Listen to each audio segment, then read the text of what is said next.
మన పిల్లలకి లోక సంబంధమైనవి నేర్పుతున్న వాటి విషయంలో ఉన్నంత శ్రద్ధ దేవుడి కోసం మీరు ఏమి నేర్పుతున్నారు? మా పిల్లోడు చాలా స్మార్ట్ అండి, నాకు తెలియని యాప్లు కూడా ఆడికి తెలుసండి అంటున్నారు. ఈ మధ్యకాలంలో బాగా ఇచ్చారండి సెల్ ఫోన్. ఒక తల్లికి ఏం చేశాడు తెలుసా?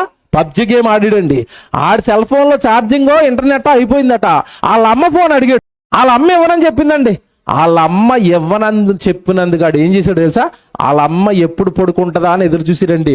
పడుకున్న తర్వాత ముఖం మీద కత్తెట్టి కోసేసాడు, కత్తిపోట్లు. పక్కన వార్త చదవండి, ఒక పైన పెద్ద మ్యాటర్ వేశారు చూడండి, వార్త చదవండి. తల్లిని కత్తితో పొడిచాడు అంటే వాడు మనసు అంతా ఎలా తయారైపోయిందో నాకు చెప్పాలా? ఎలా తయారైంది? ఈ ఫ్రీ ఫైర్ గాని పబ్జి గేమ్ గాని అండి, ఇవన్నీనండి ఇప్పుడు పిల్లల మీద కాస్త సర్వేలు చేసే సైకాలజిస్టులు అండి చాలా భయపడిపోతున్నారండి. ఎందుకు తెలుసా?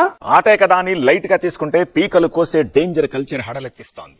ఆన్లైన్ వీడియో గేమింగ్ మూలంగా అరాచకాలు పెరిగిపోతున్నాయి. పబ్జి గేమ్ వల్ల హత్యలు, ఆత్మహత్యలు, సంచలనం రేపిన ఘటనలు ఎన్నో చూసాం. తాజాగా మళ్లీ డేంజర్ బెల్స్ మోగిస్తోంది పబ్జి ఆడొద్దని మందలిస్తే కన్న తల్లినే చంపేశాడు ఒక కుర్రాడు. అతను బడి పిల్లాడేం కాదు, చేతికి ఎదిగినోడే. అమ్మా నాన్న ప్రేమతో స్మార్ట్ ఫోన్ కొనిచ్చారు అతనికి. ఆన్లైన్ క్లాసుల సంగతేమో కానీ ఆన్లైన్ గేమ్స్ కు ఎడిక్ట్ అయ్యాడు. పొద్దస్తమానం పబ్జి గేమ్ లో తలమునకలయ్యేవాడు. కన్నవాళ్లు వారించినా కాతరు చేయని స్టేజ్ కు వెళ్లాడు. ఇలాగైతే లాభం లేదని తల్లి గట్టిగా మందలించింది. చదువు సంధ్య మానేసి ఎప్పుడూ గేమ్స్ ఆడమేనా అని చివాట్లు పెట్టింది. అయినా చెవిన పెట్టలేదు. అప్పటికే పబ్జి పిచ్చి పీక్స్ కు వెళ్ళింది. తన దగ్గర నుంచి ఫోన్ లాక్కోవడంతో తల్లిపై కోపం పెరిగింది అతనికి. పబ్జి గేమ్ ఆడి చంపడం చావడం సీన్లు మైండ్ నిండా నిండాయి. అంతే, బ్లైండ్ గా ఫిక్స్ అయ్యాడు. నాన్న దాచుకున్న గన్ కు పని చెప్పాలనుకున్నాడు. ఆన్లైన్ గేమ్ లో షూట్ చేసినంత ఈజీగా తల్లిపై కాల్పులు జరిపాడు. ఆమె స్పాట్ లో చనిపోయింది.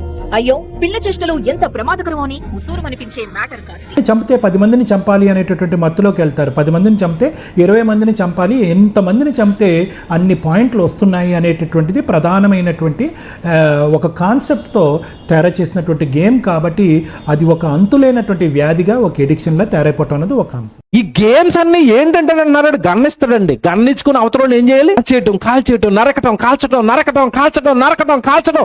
వీడు గేమ్ ఆడి నరికాడు, కాల్చాడు. ఇప్పుడు కాల్చడానికి ఎవరు లేరు, నరకడానికి ఎవరు లేరు. వాళ్ళ అమ్మ నరికేశాడు. లోకం ఈ రోజు పిల్లలకి నేర్పుతున్నది అదేనండి, హింస. 9వ తరగతి చదువుకున్న పిల్లలు టీచర్ని చంపేశారంటే ఆ చంపాలన్న హింస వాళ్ళకి ఎక్కడి నుంచి వచ్చింది చెప్పండి? ఈ టీవీలు, సీరియల్లు, సెల్ ఫోన్లు, గేములు. చంపరా, నరకరా, కొట్టరా, తిట్టరా. పిల్లలు జాగ్రత్త అండి, మళ్ళా చెప్తున్నాడు, పిల్లలు జాగ్రత్త. పిల్లల గురించి దేవుడు కన్నాడు, చాలా కలలు కన్నాడండి. ఎన్నో ఆశలు పెట్టుకున్నాడండి, ఎన్నో ఆలోచనలు పెట్టుకున్నాడండి. మీరన్నా మీ పిల్లలన్నా ఈ జగత్తు పునాది వేయబడక ముందు నుంచి ఎదురు చూస్తున్నాడండి. మీరు గేమ్స్ ఆడతారని, సినిమాలు చూస్తారని, బూత్ సినిమాలు చూస్తారని, అమ్మాయిలు ఏడిపిస్తారని, ప్రేమ పేరుతో అమ్మాయిలు యాసిడ్లు పోసి కాల్చేస్తారని. ఎందుకు కాదయ్యా నీ తండ్రి ఎదురు చూసింది? జగత్తు పునాది వేయబడక ముందు నుంచి ఎదురు చూసింది. నువ్వు మందు తాగుతావనో, నువ్వు సిగరెట్ తాగుతావనో, నువ్వు చంపుతావనో, నువ్వు చస్తావనో ఎందుకు కాదు కదా నీ గురించి ఎదురు చూసింది.